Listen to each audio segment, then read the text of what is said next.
Барлығыңызға сәлем достар. Бүгін сіздерге бірінші алғаш рет дайындағаннан мінсіз болып шығатын сметаник пирогының рецебін ұсынамын.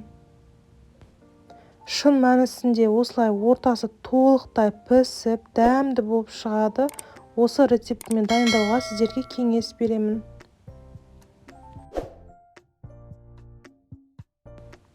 Ең алдымен сметаник пирогының тестасын дайындап аламыз, яғни песочный тесто.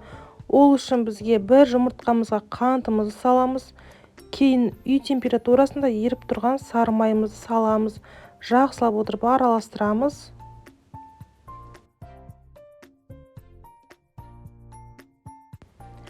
Кейін електен өткізілген ұнымызды қосамыз.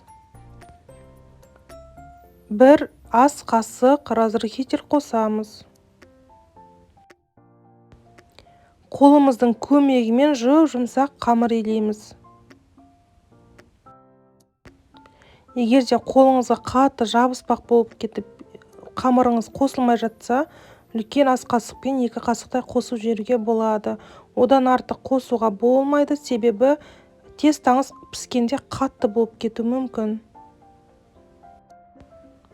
Салмасын дайындап алғанша дайын болған қамырымызды салафанға салып, мұздатқышқа қоя тұрамыз. Ендігі кезекте салмасын дайындаймыз. Бізге 20%-тен жоғары қаймақ, жұмыртқа, қант, ванильный сахар және де кукурузный крахмал қосамыз. Кукурузный крахмал бізде формасын сақтап тұру үшін қажет. Бәрін 2-3 минут жақсылап отырып араластырамыз.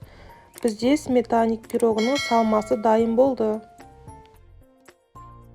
Енді мен осындай пирогтың ыдысын пайдаланамын, 24 см. Сіздер де 22-24 см пайдалансаңыздар болады.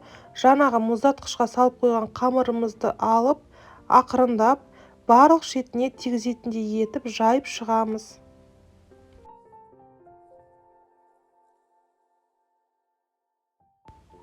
Оның үстіне салмасын саламыз және де кішкене ыдысымызды қимылдатып, арасындағы ауаларын шығарып жібереміз.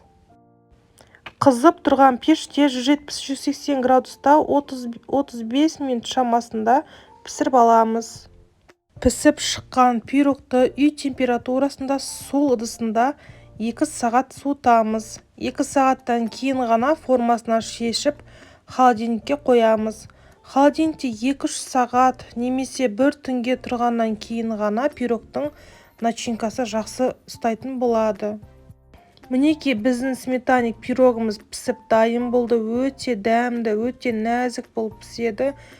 Міндетті түрде осы рецептімен дайындауға сіздерге кеңес беремін.